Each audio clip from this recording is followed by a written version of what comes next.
I can't not say anything anymore.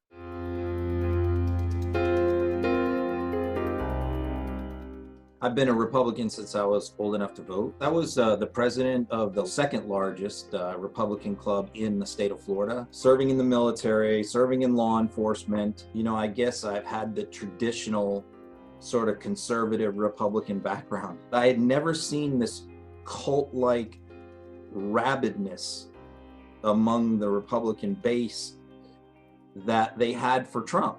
And it was almost like no matter what he did, no matter what he said, it was all fake news. It was all a big conspiracy, and it was all the media out to get him. And it just disheartened me that I couldn't go to a Republican meeting anymore without it being all about Trump. And that's the thing about Trump. Everything is all about him.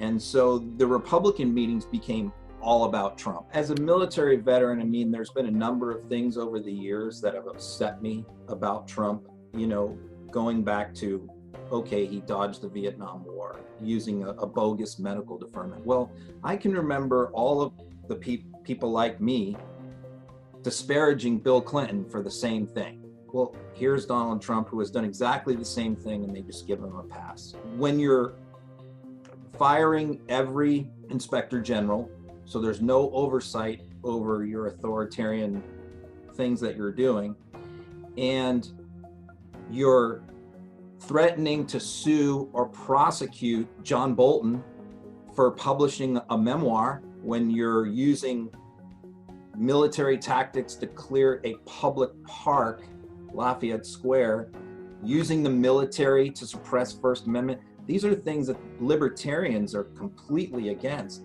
And there's a significant number of libertarians in the Republican Party. I just avoided watching the news just because I just couldn't take it. And then, the coronavirus hit. And what it did is it forced us all inside, and it forced me, and along with probably the rest of the country, into watching the news, because we wanted information about the virus and what was happening in the world. I wanted to hear from Fauci, I wanted to hear from Birx, I wanted to hear from the Surgeon General, but all we got was Trump, who would get up there, dominate the whole meeting, ramble on about Korea and, Flynn and all these other topics when we're all trying to get information about the pandemic. And then a reporter would ask Fauci a question. In the middle of Fauci answering, Trump would interrupt him. And it drove me crazy. I went to some of my friends and I'm like, you know what? I haven't wanted to speak up against him because I didn't want to burn bridges. I have friendships in the Republican Party here that are decades long. And I knew that if I spoke out publicly or said anything negative about Trump, a lot of these friends would turn on me. And so I just told my friend at that time, I said, you know what? I can't not say anything anymore. I'm concerned about the 2020 election, not only for the country, but also for the Republican Party. Trump has very strong authoritarian streak to him. He cannot tolerate disagreement. He cannot tolerate oversight. And so the only thing right now keeping those instincts to run amok is the fact that he wants to get reelected in 2020.